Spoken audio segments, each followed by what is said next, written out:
नमस्कार दोस्तों, जय हिंद। और आप देख रहे हैं जस्ट नॉलेज। आज हम लोग बात करने वाले हैं कि आप डेली देख रहे होंगे न्यूज़पेपर में कि पेट्रोल और डीजल की कीमतें बढ़ती जा रही हैं। आखिर ऐसा क्या रीज़न है कि दुनिया भर में कच्चे तेल की कीमतें कम हैं और भारत में पेट्रोल और डीजल की कीमतें बढ़ती ही जा रही हैं। आइए इसका गणित समझने की कोशिश करते हैं। बहुत ही आसान शब्दों में आज हम लोग इसको समझेंगे। देश में पेट्रोल और डीजल की कीमतें आप देख रहे हैं लगातार बढ़ रही हैं और इस लगातार कीमत में जो बढ़त का कारण है वो है ज़्यादा टैक्स लगाना। अगर हम लोग मार्च की बात करें, जब लॉकडाउन लगाया गया था भारत में, तो उस समय कच्चे तेल की कीमतें $20 प्रति बैरल तक पहुंच गई थी, लेकिन भारत में फिर भी रेट कम नहीं हुए। भारत दुनिया में कच्चे तेल का सबसे बड़ा आयातक देश है और 75 से 80% तक भारत अपनी खपत का तेल आयात करता है। सरकार ने 2010 में पेट्रोल और 2014 में डीजल को कीमतों के नियंत्रण से मुक्त कर दिया था, यानी कि सरकार अब इसकी कीमतों का निर्धारण नहीं करेगा और इसकी कीमतों का निर्धारण अब बाज़ार के द्वारा होगा। यानी कि बाज़ार में अगर तेल की कीमतें कम हैं तो उपभोक्ता को तेल सस्ता मिलेगा और बाज़ार में यदि तेल की कीमतें ज़्यादा हैं तो उपभोक्ता को तेल महंगा मिलेगा। अब अगर बात की जाए कि पेट्रोल और डीजल के खुदरा बिक्री मूल्य के रोज़ मूल्य निर्धारण की व्यवस्था जो डेली सुबह 6 बजे स्टार्ट हो जाती है वो जून 2017 से लागू किया गया। इसका अर्थ यह हुआ कि अंतर्राष्ट्रीय बाज़ार में तेल की कीमतों में उतार चढ़ाव जैसा भी होगा उसके अनुरूप ही तेल की कीमत का निर्धारण होगा। यानी कि भारत में तेल की कीमतें अगर ज़्यादा हो रही हैं इसका मतलब है अंतर्राष्ट्रीय बाज़ार में तेल की कीमतें ज़्यादा हो रही हैं। यदि भारत में तेल की कीमतें कम हैं यानी कि अंतर्राष्ट्रीय बाज़ार में तेल की कीमतें कम हो गई हैं। अब अगर यहाँ पर आप एक गणित को समझने की कोशिश करें कि सरकार को पेट्रोल और डीजल से अब दो तरह के फ़ायदे हो रहे हैं। पहला तो ये कि यदि कच्चा तेल सस्ता मिल रहा है या कच्चे तेल की कीमत कम है तो भारत को कच्चे तेल को आयात करने के लिए कम विदेशी मुद्रा को खर्च करना पड़ रहा है। जो दूसरा है कि सरकार पेट्रोल और डीजल पर ज़्यादा टैक्स लगाकर क्या कर रही है, ज़्यादा राजस्व को कमा रही है। इसमें केंद्र सरकार और राज्य सरकार दोनों टैक्स इस पर आरोपित करती हैं। अब बात करते हैं जो कीमतों की जो नई दरें होती हैं। मैंने आपको बताया कि ये सुबह 6 बजे के लगभग लागू हो जाती हैं।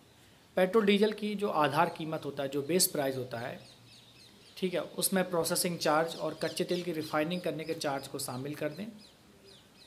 यहाँ पर रिफाइनिंग का चार्ज अमूमन ₹4 प्रति लीटर होता है और उसमें सेंट्रल गवर्नमेंट और स्टेट गवर्नमेंट के टैक्सेस को जोड़ दें तो एक बहुत ही रोचक आंकड़ा आपको दिखाई देगा। और इस आधार कीमत पर केंद्र सरकार क्या करती है, अपना प्रोडक्शन टैक्स या उत्पाद शुल्क आरोपित करती है और इसके बाद जो कंपनी होती है वो डीलर को तेल बेच देती है। अब डीलर तेल की कीमत पर अपना कमीशन और राज्य सरकार द्वारा लगाए जाने वाले टैक्स और बैट जोड़ता है और फिर इस पर सेस यानी कि जो पर्यावरण का उपकर होता है उसको जोड़कर अंतिम कीमत का निर्धारण किया जाता है। इस तरह पेट्रोल की कीमतें काफ़ी बढ़ जाती हैं। भारत में सरकार ने टैक्स काफ़ी ज़्यादा लगा रखा है।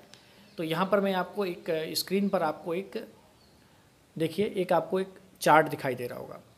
वहाँ पर पेट्रोल और डीजल पर किस तरह से टैक्स लगता है, आइए इस गणित को समझते हैं। ये जो चार्ट है या ये जो कीमतें हैं, ये जो टैक्स की वैल्यूज़ हैं, ये 1 जुलाई 2020 की है कि क्रूड ऑयल जब हम लोग लेते हैं और ओशन फ्राइट उसमें इंक्लूड है, मतलब समुद्र से भेजने का खर्चा उसमें इंक्लूड है, तो पेट्रोल हमें पड़ता है ₹20 पर लीटर और डीजल भी हमें इसी भाव पड़ा। ये 1 जुलाई का रेट है।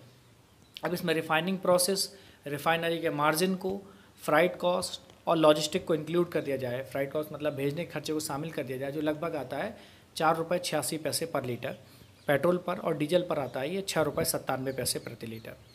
तो आफ्टर प्रोसेसिंग के बाद इसके रेट हो जाते हैं ₹24.92 प्रति लीटर पेट्रोल और ₹27 के लगभग हो जाता है डीजल।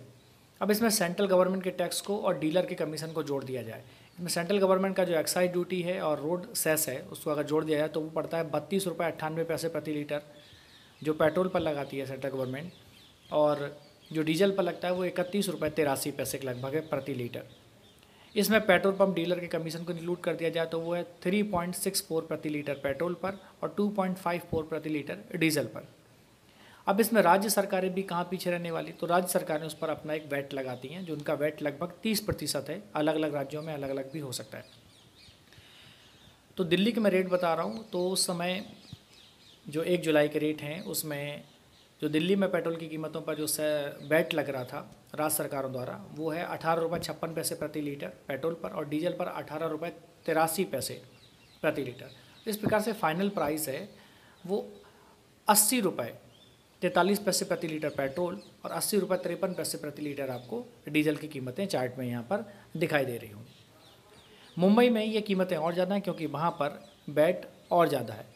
ये स्टेट गवर्नमेंट पर डिपेंड करता है कि वो कितना वैट उसमें लगाएंगे। इसके अलावा एक बहुत इंटरेस्टिंग या वेरी इंपॉर्टेंट है, आप ध्यान से देखें इसको, कि सरकार ने इंड 2017 में मतलब नवंबर दिसंबर 2017 में पेट्रोल के साथ 10% एथेनॉल को ब्लाइंड करना या मिक्स करना नेसेसरी कर दिया था। अब इथेनॉल क्या होता है? इथेनॉल एक नेचुरल फ्यूल है और ये केन शुगर और स्टार्च से बनता है।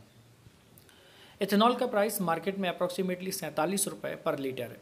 अब इसकी गणित को आप ऐसे समझें कि मान लीजिए आप एक पेट्रोल टैंक पर जाते हैं और आप 30 लीटर पेट्रोल भरवा रहे हैं, तो रियल में आपको 27 लीटर पेट्रोल मिलेगा और 3 लीटर आपको उसमें एथेनॉल मिक्स मिलेगा।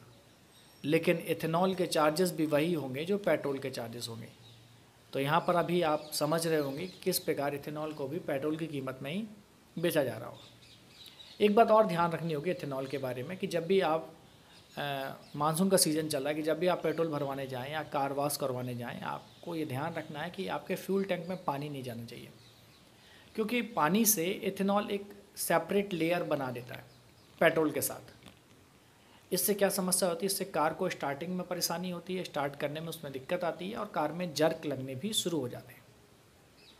तो दोस्तों, उम्मीद करता हूँ कि आपको ये जानकारी पसंद आई होगी। जय हिंद।